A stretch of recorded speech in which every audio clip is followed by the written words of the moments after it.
20, 30 minutes after I woke up, I got a phone call from a constituent in Galax. He was like, man, my water just got shut off. I said, what do you mean? He said, they just came and turned off my water. It's like 5 days after Christmas and you're shutting this guy's water off. The governor has shut everything down, putting everybody out of work. There's no work for this guy to find, even if he wanted to wash dishes or dig ditches. No work. Every job that is available is taken at the moment. So what is this guy supposed to do?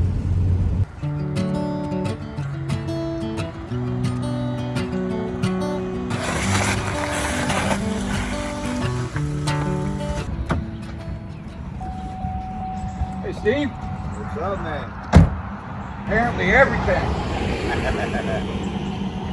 See you again, man. Thanks for coming. Yes, sir. Thank you for having me. Not a problem. Glad I could help wherever I can help. You've Seriously. helped a lot of people here today. Yes, sir. Where's the meter at? The meter is over here by the road. Love the flag, man. Always. Yes, sir. Here's the meter. You see it's uncovered now. Yeah, it was all covered up. Yeah, they dug through snow and leaves and mud to shut my water off. We woke up this morning and probably about 8:30 in the morning they shut my water off. And you called me, what, 9:30? Somewhere right around there. And what time did they come turn it back on? I would say probably 10:30 or 11. 10:30, 11. So between 9:30 and 10:30 and 11, what did I tell you on the phone? I said, give me a few minutes, let me make some phone calls, right? Right, you said you was going to call the city of Galax down at the water department and find out. You called me and told me that you were coming up here, and about 10 minutes after you called, the city of Galax called and told me that they was going to turn my water back on, that they was going to forgive the $50 reconnect fee, and not only were they going to turn my water on, but everybody in the city of Galax would have their water turned back on today, and the $50 fee would be abolished for everybody.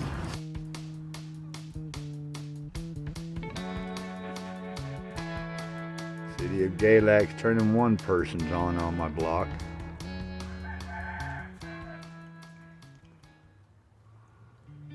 I've never met somebody running for office who was willing to drive 2.5, 3 hours over here and pay a bill for me. Well, I couldn't afford it. you got a wife and 3 kids that live here, right? Yes, sir. Wife and 3 kids. And you see there's snow on the ground. It feels like, and I'm freezing right now, it feels like it's what, 20-some degrees out here right now. It's below freezing, I'll tell you that. Yeah, you can't live without water. You can't do that. Well, the worst thing is during this whole pandemic, they've been drilling into everybody's head. You must wash your hands 20 times a day, wash your hands. But then they turn my water off because they shut the government down. Why don't you come inside and we'll drink some coffee and finish Yes, this sir, let's discussion. do that. I appreciate it. You've always been very hospitable every time I've come out.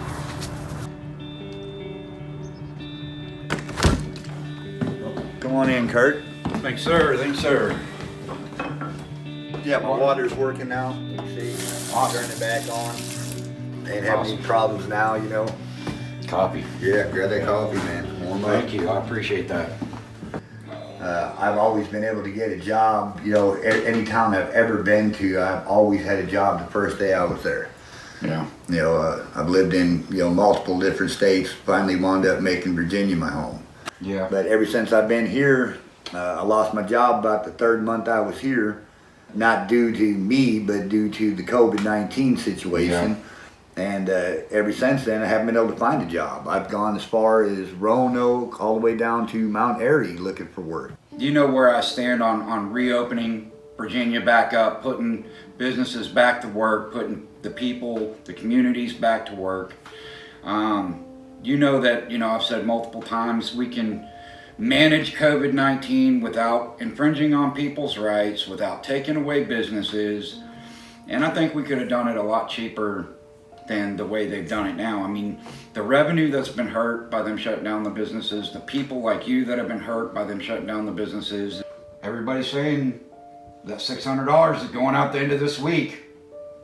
Now I actually know people who have already gotten their $600. Really? Yeah, my little sister and her son in Oklahoma, just told me this morning that they got their $600 already. But that's just a Band-Aid. Yeah. You know what I'm saying? It's not nothing substantial or nothing that is truly going to change anything. It's just kind of putting a Band-Aid on a sore spot. I'm 2 months behind in rent. Yeah. What can I do with $600? Buy some food until you get kicked out of your house, because that's literally what's coming next. Your water got turned off, which they were great turning it back on, but your landlord's threatening you with kicking you out of your house right now, right? Yeah. He told me that he wanted to go down last week, and he evict me about 3 days before Christmas. Yeah. And that was a great Christmas present, wasn't it? Oh yeah. I mean, on top of, the very few little presents that I could get from my kids, it's nothing like, kicking a man while he's down and telling him, well, now we're going to evict you and turn off all of your utilities. Yep.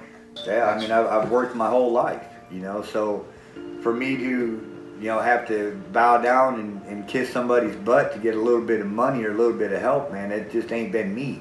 Everything I've ever wanted in my life, I've went out and worked for and got it. You said, man, they just turned off my water.